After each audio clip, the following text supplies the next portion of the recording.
እኔ ቅድም ሰማይ ሄጄ ያልሽው ጉዳይ ላይ ትንሽ ጥያቄ አለኝና ያው ደቡብ ኦሞ ላይ ነው የሞትኩበት ጊዜ ላይ እኔ ራሴ አላቅም። በዛ ቅጽበት ግን እንዴ ከሰዎች ጉትት ያደረጉኝና ወደ ታች ሬሳይን ሲያሳዩ ሰዎች ግን ያለቅሳሉ። እኔ ግን አያለሁ ሳመልክ ከማመልክበት እነሱ ምን እንዳላቸው እኔ አላውቅም። ግን በምንም ታምር እኔ ያዙና ወደ ሶስተኛው ሰማይ ወደሚባልበት ወሰዱኝ። እኔ ደግሞ መሄድ አልፈለኩም ወደ ታች፣ እሱ ጋር መኖር ነበረ። እሱ ግን እምባለኝ በቃ አንቺ ሂጂ ሄደሽ ዘምሪ፣ ሄደሽ እኔ የምነግርሽን ይሄን ሁሉ ሄደሽ እንድዘምሪ ነው። እኔ መዝሙሩን ስለወደድኩ ዘምሪ ያለና መዝሙር አሳቀፈኝ። ወደ ታች ሲያመጣ እሱ ጋር ቆይቼ እነዚህ መልአክ የሄዱት በምን አይነት ድምጽ ይጥራቸው እኔ አላቅም።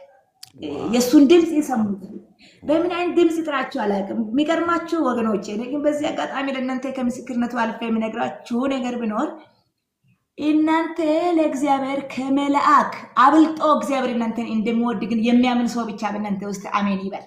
ያው እህታችን እዚህ ስፍራ ነው ያለች። ስለዚህ እኔ መጀመሪያ ጊዜ አንቺን ለማናገር ለመጠየቅ ብሎ የት ሀገር ነው ትውልደ ሀገርሽ? የት አካባቢ ነው የተወለድሽ? የት አካባቢ ነው ያደግሽ? እንደውም እሱን ብትመልሺ ደስ ይለኛል። የት አካባቢ ነው? አንዳንድ ሰዎች ቦንጋ ይላሉ፣ አንዳንድ ሰዎች ጅማ ይላሉ፣ አንዳንድ ሰዎች ወላይታ ይላሉ፣ አንዳንድ ሰዎች ሌላ ሀገር እያሉ ስለሆነ እንደው ካንቺው ከዋናዋ ካንቺ ለመስማት ነውና ትውልደ ሀገርሽ አካባቢሽ ወዴት አካባቢ እንደሆነ ብትነግሪኝ ደስ ይለናል። እሺ አመሰግናለሁ። እግዚአብሔር ይስጣችሁ። ደግሞ በዚህ ቦታ ብዙ ቅዱሳን የጌታ ልጆች ጋር እንድንተዋወቅም እንድናወራም እንድናገለግልም፣ ምክንያቱም ዋናው የእግዚአብሔርን መንግስት ዘርና ጎሳ ባልመረጠው ለሁላችን የሞተውን ያ ትልቁን አምላክ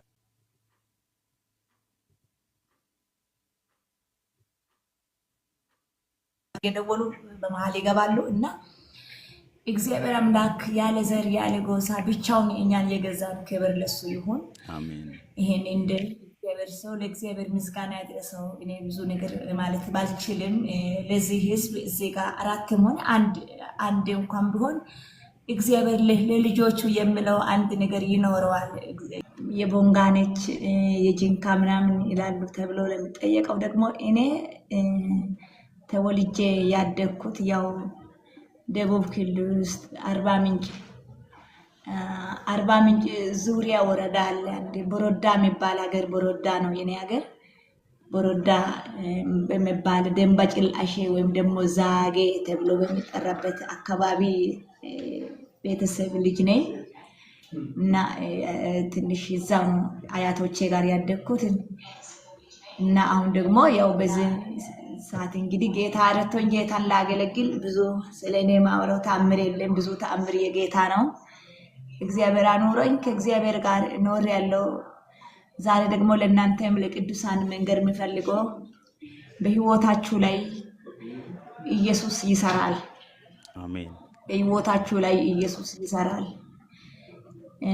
ያ የምንሰራው ደግሞ ለሚያምንለት ሁሉ ይሆናል። ለሚያምን ሁሉ ይሆናል። እግዚአብሔር ለሚያምኑት ያደርጋል። እና እኔ ቦሮዳ ነኝ፣ የቦሮዳ ሰው ነኝ። ቦሮዳ የአርባ ምንጭ ዙሪያ ወረዳ ቦሮዳ ሰው ነኝ። ቅድም ስናወራ ነበረ ያው ቃሊዎት ውስጥ ነው ያደገችው። ይህን ተጨማሪ አድርጌ ልንገራችሁ። የቃሊዎት አገልጋይ ናት። አንደኛ እዛው ቃሊዎት ውስጥ በነቢነት በዋና በነቢነትና በዚህ በዝማሬ አገልግሎት እግዚአብሔር ቀብቷት እያገለገለች እንዳለ ግልጽ ነው። ሌላ ደግሞ አሁን የምጠይቅሽ ነገር ከዚህ ከዝማሬ ጋር የተያዘ ነገር ነው የምጠይቅሽ። በዚች ላይ ትንሽ ገለጻ ካደረገን በኋላ ወደ ጸሎት እንሄዳለን። በቅርብ ጊዜ ያንቺ መዝሙር ማለት ነው ቅርብ ጊዜ ነው የወጣው፣ የቆየ ዝማሬ አይደለም። እኔ አሁን ቅርብ ጊዜ ነው የሰማሁት። በሚዲያ ላይ በዩቲዩብ ላይ በፌስቡክ ላይ እንደገና ደግሞ በቲክቶክ ላይ በተለያየ ነገር በጣም ተጽዕኖ እየፈጠረ ነው ያለው። በዓለም ላይ ተጽዕኖ እየፈጠረ ነው ያለው። ኦርቶዶክሳውያን እየሰሙት ነው፣ ሙስሊሙም እየሰማ ነው፣ ፕሮቴስታንትም እየሰማ ነው። አንዳንድ ነጮችም ምን ማለት ነው ይሄ ማለት ነው ብለው አስተርጉሞ ያንቺን ዝማሬ እየሰማ ለምን ብዙ ቪው እያገኘ ነው፣ ብዙ ተመልካቾቻችን እየሳበ ነው ድምፅሽ መልእክትሽ ማለት ነው። እና በኢትዮጵያ ውስጥም እንደገና ደግሞ ከኢትዮጵያ ውጪ በኃይል እየተደመጠ ይገኛል መዝሙርሽ ማለት ነው። እና ይሄን ዝማሬ እንድታወጪ የገፋፋሽ ወይም ለየት ያለ መልእክት አንቺ ጋር የመጣበት እንደውም ሁኔታ ካለ ጥቂት ገለጻ ብታደርጊ። እኔ ይህን ዝማሬ ያው ለመዘመር እኔ ወይ ጠንካራ ሆኜ ወይም ደግሞ ጥሩ የትምህርት ደረጃ ስላለኝ አይደለም። እኔ ብዙ ታሪክ አለ። እግዚአብሔር ትልቅ ነው። እንደዚህ እናንተ ፊት የሰውን ዘር ለማየት እድል የሰጠኝም እግዚአብሔር ነው ማለት እኔ ያው ጌታ የረዳው ሰው እንግዲህ ሰው ሞቶ ወደ ምድር መጣ በባለ ሰው አይገባም፣ ብዙ አያውቅም ሰዎች። እኔ ግን ወደ ጌታ ደርሼ አይዞሽ እና እኔ ወደ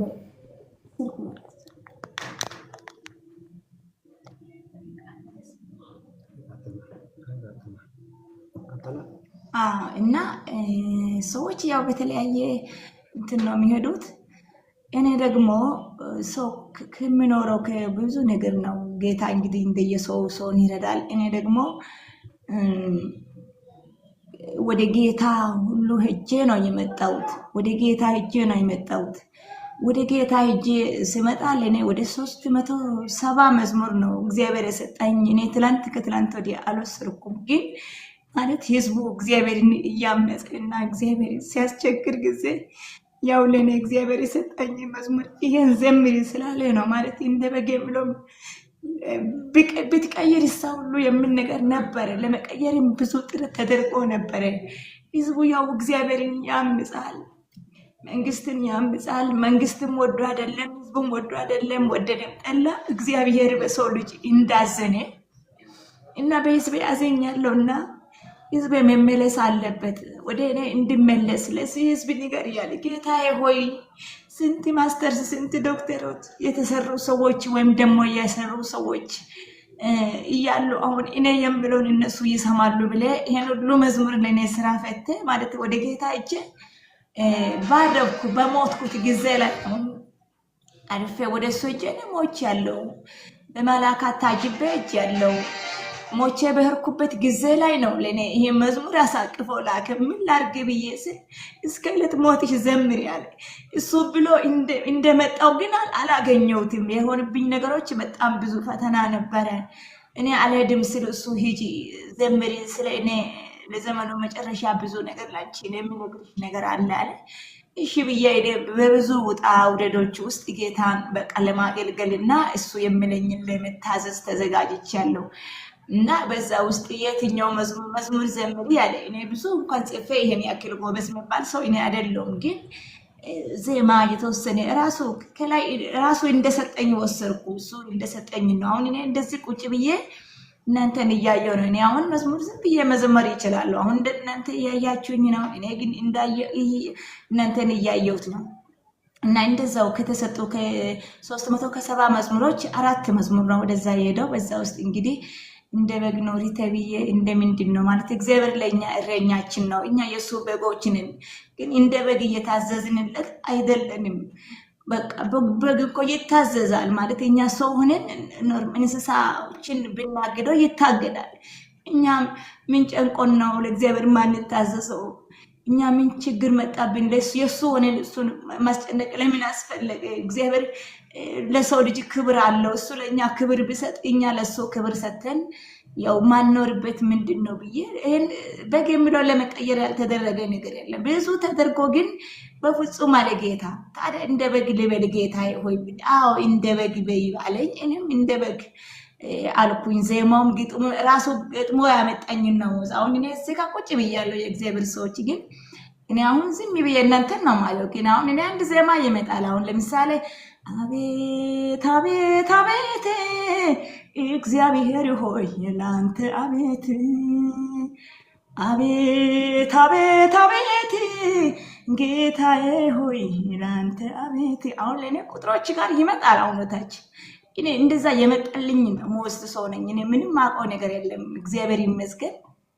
ጌታ ለዝማሬዎችን ቁጥሮችን ይሰጣል እና በሌላ መንገዶችም ደግሞ እግዚአብሔር ብዙ የሰጠው ዝማሬዎች አሉ። እግዚአብሔርን ማገልገል አለብን። ብዙ ነገር አለ። ደግሞ ህዝቡ ወደ እግዚአብሔር አልተመለሰም። በጣም አሁን እኛ ጋር ኢትዮጵያ ውስጥ በጣም የተለያየ ችግር አለ። በተለያየ መንገድ ሰዎች ይጎሳቆላሉ፣ ዋጋ ይከፍላሉ፣ ይጨነቃሉ፣ ይጣበባሉ። ጌታዬ ሆይ ይሄ ምንድን ነው ብዬ ስለ እግዚአብሔር ለኔ ግን አንድ ነገር አለ። ሰዎች ስላላወቁ መንግስት ነው እኛን የሚያጎሳቁለን ይላሉ። ሰዎች ስላላወቁ ወደ ተለያየ ግራና ቀኝ ነው የሚያዘዋውሩት። ኢየሱስ ግን ለኔ ሲናገር አይደለም አለ። ምንድን ነው ጌታዬ ሆይ አልኩ። በሰው ልጅ ሁሉ አዝኛለሁ አለ። ስለዚህ አንዱ በአንዱ ሰው ሲያሳብብ አብቅቶ ወደ መንግስትን ግራ ቀኝ ያዞረ አይደለም። እግዚአብሔር አዝኖብናል። ይቅርታ መጠየቅ ሁሉ ህዝብ ነው። ይቅርታ መጠየቅ የሰው ልጅ አለበት። ወገኖቼ እናንተም ባላችሁበት እግዚአብሔርን ይቅርታ እንድትጠይቁ እሱ ትልቅ ነው። እኛ ደግሞ ይሄ የዘላለም መኖሪያችን ምድር አይደለም።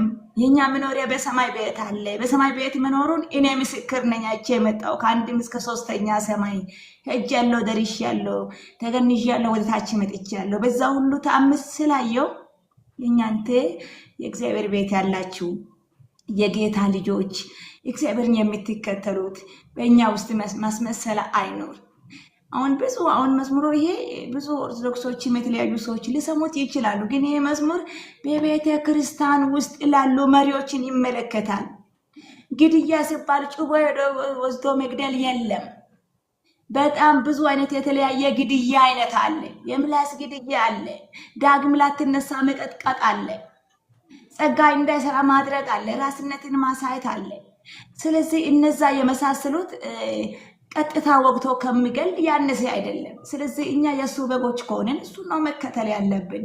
እሱ ምን ይላል የምለውን ነው መሆን ያለበት ብዬ እንደዛ ነው ያሰብኩት። እኔ አይደለም የመረጥኩት፣ እግዚአብሔር ስለመረጠኝ ነው። እኔማ የራስን ምርጫ በወላይተኛ እኮ አንድ መዝሙር ዘምሬ ነበርኩኝ። ያ ምንም እንትን አላለም። ይሄን ግን ኢየሱስ በግ የተባለውን ወደውታልና ሰዎች ይሰሙታልን፣ ያሸፉበታልን። ክብር ለጌታ ይሁን። ምንም ቅር የምን ነገር የለም። በአንድም በሌላ ወንጌል ይድረስ ከኛ ከቅዱሳን። ዋው! አንድ ነገር ነቢት፣ አንድ ነገር ሊጠይቅ ፕሊስ። በጣም መንፈሴን እየነካሽ ነው። ብዙ ሰዎች ኮመንት ላይ በጣም ብዙ ነገር ስለ ጥሩ መልካም ነገር እየጻፉት ነው ያለው። እኔ ቅድም ሰማይ ሄጄ ያልሽው ጉዳይ ላይ ትንሽ ጥያቄ ያለኝና ሰማይ ሄጄ እግዚአብሔር ራሱ ነው ዜማውንም ግጥሙንም የሰጠኝ። ያ ብቻ ሳይሆን ወደ ታች ሂድ ብሎ ነው የመጣሁት። እኔ እንደው አልሄድም ብዬ ነበረ።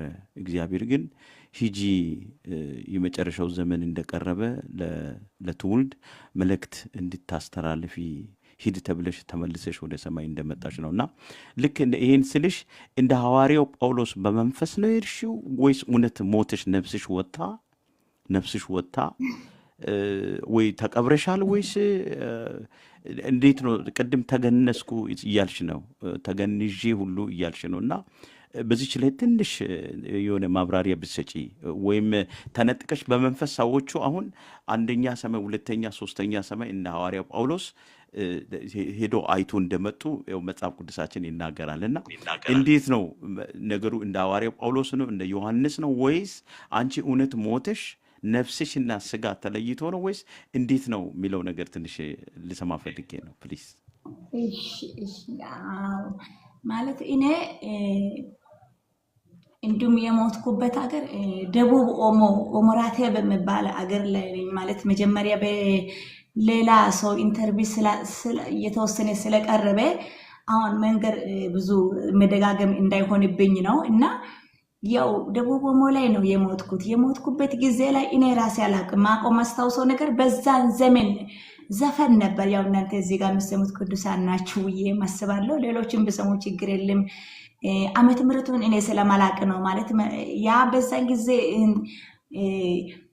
አንድ ፍቅር አዲስ የምትባል ሴትዮዋ ዘፈን አሳ በላው ነው ምነው የሆነ ነገር በዛን ዘመን ዘፈን ነበር። ሴትዮዋ ዘፈን አውጥታ የእሷ ዘፈን ነበር በጎረቤት የሚሰማው።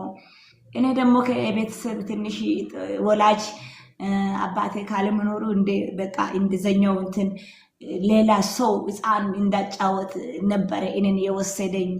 እዛ በሄድኩበት አሁንም በሄድኩበት ቦታ ነው እኔ ቀጥታ የሄድኩበት ቦታ በመንፈስ አልሄድኩም። እኔ በመንፈስ አልሄድኩም። ታመምኩኝ ማለት ታምሜ 3 4 5 ቀንም ረጅም ጊዜ እኔ አልቆየሁም። ግን ጠዋት 1 ሰዓት አካባቢ በቃ ጠዋት ነው ሰዎች ገና በር ሲከፍቱ እኔ ራሴን አላውቅም። እና ግን ለኔ ገብርኤል ነኝ ሚካኤል ነኝ እያሉ ይታዩኛል፣ በግራይና በቀኝ ይታዩኛል። እና በሚታዩበት ጊዜ እንደዚህ በቃ ገብርኤል ነኝ ብሎ ማለት እኔ አሁን ካንተ ጋር ወይ ከናንተ እኔን እንደሚታዩ እነሱን አያቸዋለሁ፣ እንደዚህ አያቸዋለሁ። ሳይ ደግሞ ስማቸውን ደግሞ ቀጥታ ይናገራሉ። እኔ ገብርኤል ነኝ እኔ ሚካኤል ነኝ ይላሉ። እና እነሱ እየተናገሩኝ ነው የኔ ነፍስ ተኝቼ ባለውበት በጣም ስነጠቅ እኔ አውቃለሁ ማለት ጎትቶ ወደ ላይ ሲያነሱ በቦታ ላይ ደግሞ አጋጣሚ የነበሩት ሙስሊም ናቸው። ደግሞ በጣም እያለቀሱ ነበር። አንደኛ እኔ ሰው ነው ያመጣኝ እዛ ቦታ ሕፃን እንድጠብቅ። ከዛ በኋላ በሄድኩበት እንግዲህ የኔ መሞት እነሱ ያው በደንብ ያውቃሉ። እኔ አሁን ሳስብ እንግዲህ ሰው ጋር መጥቼ ሰው ቤት ሆኜ መሞት ማለት ለሰው እዛን ሰዓት ለሚያስታውሉት ለነሱ ደግሞ ግራ ገባቸው። እና ሙስሊሞች ነበሩ ታች 2 እግሬን እንደዚህ የሚይዙ እና እጆቼን ወደዚህ ነው። እስከዛሬ ሰው እንዴት እንደሚገነስ እኔ አላውቅም። ግን እንደዚህ አድርጎ እጄና ወደ ታች ወስዶ እግሬንም እንደዚህ ስር ሲያደርጉ አያለው። ግን በዛ ሁሉ መናገር ያቅተኛል እንጂ ለኔ ይታወቃል። በዛ ሁሉ ግን እኔ ሌላ ሰማይ ሆኜ በተወሰነ እርቀት ግን ራስን ታያለ እያሳዩ ነው። ታች ራሳዩን ሰዎች እንዴት እንደሚያደርጉ ያሳያሉ። ወደ ከፍታ እየጨመሩ እየሄዱ ያሳያሉ። አንደኛ ሰማይ እያሉ 2ኛ ሰማይ። አሁን እኔ ያን እያንዳንዱን ገብቼ ውስጥ ይናገራለሁ ብዬ 24 ሰዓት አይበቃ 24 ሰዓት አይበቃም። አንድ መጽሐፍ ነው ራሱ እያንዳንዱ በእያንዳንዱ ሰማያት የሚሰራው በ2ኛው በ1ኛው ምን እየተደረገ እንደነበረ ማለት ነው። ከዛ ያው በዛ ሁኔታ እኔ እያዋሩኝ ወሰዱና በደንብ ማስታወሰው ያው መዝሙሮችን ያሳቀፈኝ 2ኛ ሰማይ ላይ አንድ ላይ ህብረተሰቡ በጣም ለጠና ለብሰው ራሳቸውን ጠብቀው ለጠና ለብሰው ዙሪያ ላይ በቃ ሰርኪፍ ነገር ሰርቶ ያመልካል። ለታንሰ አመልኮ ብቻ ነው። በጣም ሰው ያመልካል። ሰዎቹ ሲያመልኩ ገብርኤልና ሚካኤል ሲወስድ ይመስለኛል ከእጃቸው ሾልኬ ወደ ሚዘምሩት ገባው። እኔ ሚዘምሩት ጋር ገባው። እነሱም አንዱ እዛ ጋር ሆኖ ያዩኛል። እኔ አመልካለሁ፣ በጣም ከነሱ ጋር አመልካለሁ። በዛ ግዝበት ግን እንዴ ከሰዎች ጉትት ያረጉኝና ወደ ታች ሬሳይን ሲያሳዩ ሰዎች ግን ያለቅሳሉ፣ እኔ ግን አያለሁ።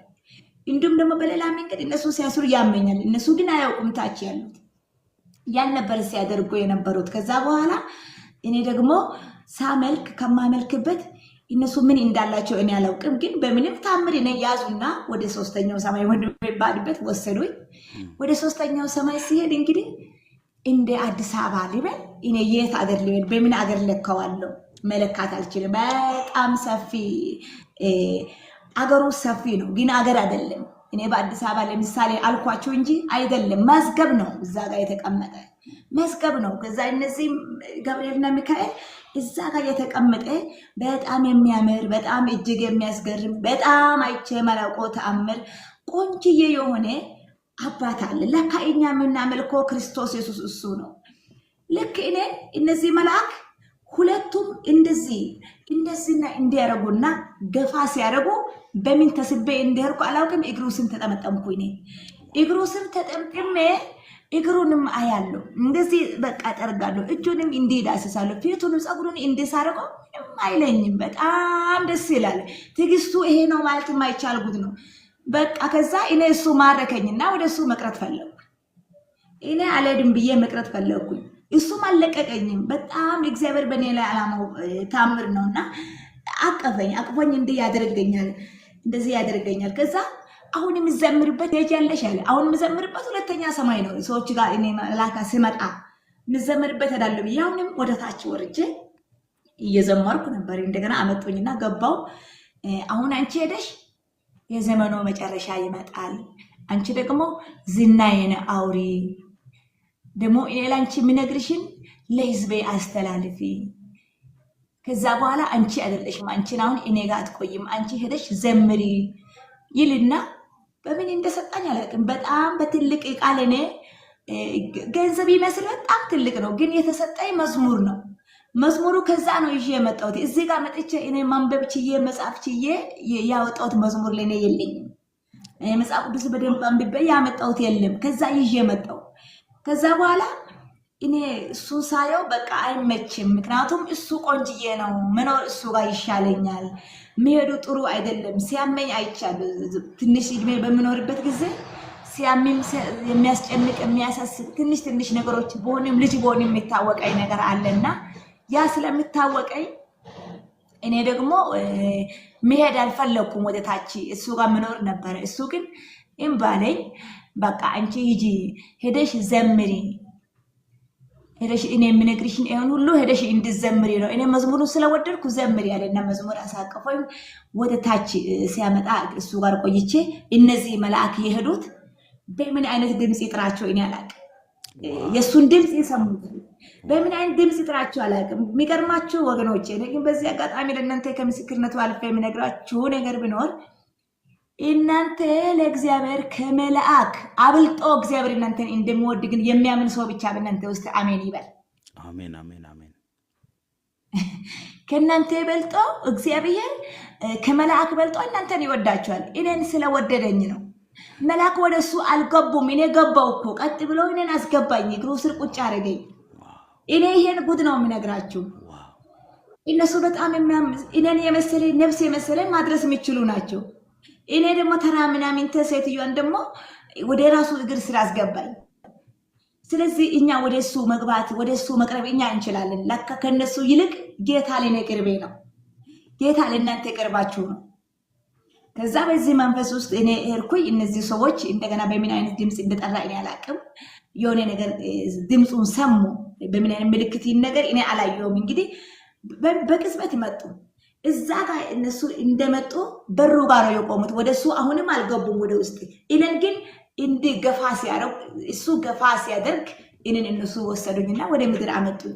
ሲያመጡኝ ግን እነዛ የነበሩ ሰዎች እኔን በከሻ በሰሌን ጥቅልል አድርጎ ሰዎች እኔ እኮ ሞቼ በቃረዛ ተሸክሞ ሲሄድ እግዚአብሔር ወደ ኋላ የመለሰኝ ሰው ነኝ። እኔ ብዙ ታምር ማለት ቢመሰክር አያልቅም። ከዛ ግን የሬሳውን ካለማምጣት ብሎ ሰዎች ምን አደረጉ? በጣም ይሄ ያማሃ የሚባል ትልቅ ድሮ ሞተር ነበር እና አንድ ሰውዬ በሞተር ነው ጭሮ የታመምኩበት ቤት ያመጣው ወደ ሀገር ወደ ቤተሰብ እንድደርስ። ግን እኔ ከዛ በኋላ ተመልሼ ከጌታ በኩል ከላይ ከሰማይ ከሞትኩበት ከመጣው በኋላ ያየሁት ጉድ ይሄ ነው ማለት የማልችለው ብዙ ነገሮችን አይቻለሁ። ባየሁት ነገር ሁሉ ግን የሚደንቀኝ እስከዛሬ ድረስ የምናፍቀኝ ችግር ስደርስ የሚያሳስብ ነገር ሲመጣ እኔ ያን ጌታን ነው የሚፈልገው። ምንም ብር አሁን ብዙ ጊዜ ሰዎች ከብር ጋር ነው የሚያያዙት፣ ከብር ጋር ነው የሚያያዙት፣ ከጥቅማ ጥቅም ጋር ነው የሚያያዙት። እነ ቸርች ውስጥ ገብቼ ደግሞ ቸርች ውስጥ ሳይ በትክክል የእግዚአብሔር መንፈስ የሚሰራበት ቦታ ላይ ቸርቾች ብዙ ጊዜ ትኩረት ሰጥተው መስማት ፈቃደኛ አይደሉም። እግዚአብሔርን ድምፅ ትንሽ የወፈረ ትንሽ ገንዘብ ያለው እንደኔ እንዱም ቀጫጫውን ብዙ አይፈልጉም ማለት ምንም አይደለም። እንደ ሰዋቢ ማለት ነው። በውስጥ ያለው መንፈስ አያውቁም፣ አይናቸው አልበራም። ስለዚህ እነሱ በመጽሐፍ ቅዱስ እንትን ነው ማለት ማንበብ በሚችል ነው። እኔ ማንበብ ሳልችል ደግሞ ለኔ በነገረኝ መሰረት እኔ በእግዚአብሔር ማንነት መንገር ይችላል። በዛ ልክ ወደ ምድር መጣው። እነዛ ሰዎች ሙስሊሞች ናቸው። በእውነት ባሉበት አገር በህይወት ካሉ በጣም ቆይ። እኔ ከዛ በኋላ ነው አንደኛ ክፍል መማር የገባሁት። ከዛ በኋላ ነው ይሄ ሁሉ ጉድ ብዙ ነገር ያየሁት። እና ግን በዛን ዘመን የነበሩ ሲገንዙ ሲያለቅሱ የነበሩ እግዚአብሔር አምላክ ሙስሊሞች አላህ ይስጣቸው፣ እድሜ ይስጣቸው። ዞሮ ዞሮ በአገሬ ነው በኢትዮጵያ ነው እንደዛ ነው የሆንኩትና እኔን ለኔ ያለቀሳችሁ በህይወት ብትኖሩ እንኳን ፈጣሪ አኖራችሁ። ወደ ፈጣሪ ሄዳችሁ ከሆናችሁ የሰራችሁ አምላክ ወስጣችኋል እንጂ ገደል አትወርቁም። ለኔ ትብብር ያደረጉ እንደዛ ነበሩ። በዛን ሰዓት እግዚአብሔር እንግዲህ በዛ ልክ መጣውና በዛን ሰዓት ያመጣውትን መዝሙር እንድዘምር አሳሰበኝ። ከዛ ለመዘመር ሳስብም ያው ለመዝሙሩ አሁን ሰዓት እንግዲህ ያለ ገንዘብ የሚንቀሳቀስ ነገር የለም። እኔ ጌታን ነው ማገለግለው። ገንዘብ እንግዲህ በዚህን ሰዓት ለሰዎች ብዙ እንትን ሊሆን ይችላል። እኔ ግን ገንዘብ ምንም ማለት አይደለም። እኔ 5 ሳንቲም ሳይኖር የጌታን ክንድ አይቼ ሰማይ ቤት መኖሬን ካየሁ እኔ ገንዘብ አያስደነግጠኝም። አሁን ላይ ግን እኔ ሳይ ሰዎች መንፈሳቸው በጣም ከቀበሌ በወረደ ቦታ ላይ ነው መንፈሳቸው ያለው። ግን በአቅም ደረጃ ወይ በገንዘብ ደረጃ በዚህ በምድራዊ በሚታያ ደረጃ አሜሪካን ናቸው። ግን በመንፈሳዊ እይታ ሲታዩ ሰዎች የሉም። እግዚአብሔር እኔ አዝኛለሁ ስል በቃ ምን ልሆን አልኩኝ። ጌታዬ በአንቺ ጀርባ የምትላል እኔ ያስቀመጥኩትን መልእክት ለዓለም ያለምንም ገንዘብ ህዝቤን አገልግይ አለ። ህዝቤን አገልግይ፣ እኔ ወደሚጠራበት ቦታ ሂጂ። ከኢትዮጵያ ውጪ ሆነ ለ3 ቀን ጠሩ፣ ለ4 ቀን ጠሩ፣ ህዝቤ ነይ ወደሚባልበት ሂጂ አገልግይ መልእክት አለኝ። በዛው ስትቆሚ የዛው ህዝብ ነገር ይነገራል። እዚህ ስትቆሚ እዚህ ያለው ህዝብ ነገር እኔ ይነግራለሁ። ህዝቤን አገልግይ እግዚአብሔር አለኝ። እኔ ከሱ ሰማው። አሁን ግን የሰማሁትን ሰምቼ ቁጭ ብልም ረበሸኝ። ወገኖቼ የእግዚአብሔር መልእክት ካለ እግዚአብሔር ደግሞ በጣም ብዙ ነገሮችን በእናንተ እንደ ፈተና ያመጣል። ትእዛዙን ሰምቶ ዝም ማለት የመሰለ አደጋ የለምና እኔ በተለያየ በብዙ መንገድ ጌታ ተቆጥቶኝ በቃ እንዲሁም አላገለግልም። ህዝቡ ጠማማ ነው፣ አስቸጋሪ ነው፣ ሌባ ነው፣ ውሸታም ነው። በቃ አይመችም የህዝብ። እኔ ከዚህ ህዝብ ለምን አመጣኝ አልኩ። እግዚአብሔር ምስክሬ ነው። እኔ አልዘምርም ብዬ ነው ይሄ ጓይተር በኔ የሞከረው ጓይተር። ይሄ አልዘምርም ብዬ ተከራክሬ እንዲሁ ተሞከርኩኝ፣ ድምጼ እንዲያዝ ተደረኩኝ። እግዚአብሔር አልሰማኝ። በቃ እኔ አላገለግልም፣ ምክንያቱም ይሄ ለገንዘብና ለዘመድ ብዙ ላለ ሰው የተዘጋጀ ህዝብ ነው ብዬ በዚህ ጉድ ገባሁ። አሁን በቃ ይቅር በለኝ፣ እኔ አንተን ሰማለሁ። በቃ እኔ ምንድነው የሆንኩ ያለሁት? ለራስስ እኔ ምንድነኝ? በቃ አለመስማት ሰው ባይሰማ ለምሰማው መንገር ስችል አለመናገር አንተን አሳዘንኩኝ ጌታዬ ሆይ ብዬ በቃ ለማገልገል ጌታን ምንም የትኛው ነገር ፈተና እኔ ቃለ ሕይወት ነው ከልጅነት ጀምሮ እስከ ዛሬ እድሜ የኖርኩት። ያ ማለት አሁን በዚህ ሰዓት እኔ ሳገለግል ወይ አንድ ቃለ ሕይወት ወይ ፍቃደኛ ነው አይደለም። እኔ በመንግስት ሰማያት ላይ እኔ አንድ ነገር አየው። ምክንያቱም ያየሁት ምንድን ነው መንግስት ሰማያት ላይ ሙሉ ወንጌል የለም፣ ቃለ ሕይወት፣ ምስረት ክርስቶስ ሰዎች ያሉት ነገር የለም። ስራ እንጂ የሚያስጠይቅ ስራ እንጂ በስራ እንጂ የምትጠየቀው ወንድሜ ተጠያቂ የምትሆንበት በምድር የታሰረ በሰማይ የታሰረ ይሆናል። የታሰረ ነገር ከኛ ጋር አብሮ ሊከተል አይገባም። እኛ ለኢየሱስ እውነተኛ ግን ኢየሱስን ተከታይ ናቸው። በፍጹም ልብ ጌታን ተከተሉ ወንድም እህቶቼ። አሜሪካ፣ ካናዳ፣ እንግሊዝ መኖር አረ በኢየሱስ ስም የዜሮ መጨረሻ ነው። መንፈሳዊ በረከት ከሌለ ሰዎች አይደላችሁ፣ ሰዎች አይደለንም። ለእግዚአብሔር ካልተሰጠን ለእግዚአብሔር ካልታዘዝን የሱ ሰዎች ካልሆነ ግባ በሞተ ገንዘብ ብቻ ከሆነ ግባ በሞተ ገንዘብ መዋጥ ገንዘብ ለልጆቻችሁ ለልጅ ልጆቻችሁ እንደ እግዚአብሔር ሴት እንደ እግዚአብሔር ሰው ይነግራችኋለሁ። ለልጅ ልጆቻችሁ ሀብትን ለማውረስ አትጨነቁ። አረ ሀብት ይቅርባችሁ። ሐቅን አውርሱ፣ እውነትን አውርሱ። እውነትን እናንተ ስታወርሱ የልጅ ልጆቻችሁ ይሄን ብሎኬት ይሄን ህንፃ መስራት ይችላሉ። እውነት ስታወርሱ ግን ከየቤታችሁ ውሸትን የምታስወርሱ ከሆነ ያው በቃ አንተን መሪውን ነው የሚመስለው። መጥፎ ነገር ስታረግ ያናው ልጅ የሚከተለው። እንጠየቃለን፣ በእያንዳንዷ ስራ እንጠየቃለን። እግዚአብሔር ይጠይቃል። ልክ ነገሮች ሲባል መንግስት ነው፣ ሰፈር ነው፣ አሜሪካ ተነሳ፣ ካናዳ፣ እንግሊዝ ተነሳ። በእግዚአብሔር ምስክሬ ነው። እግዚአብሔር የተነሳበት ዘመንና እግዚአብሔር የተቆጣበት ሰዓት ነው። ጌታ ምሕረት እንድሰጥ በያሉበት ቅዱሳን በአንድም በሌላም ተሻርኬ ገንዘብ ብለ ፈጣሪ ያበላህ ልብ ያሳሰበውን ሰው ይስጥ። ከፈለገ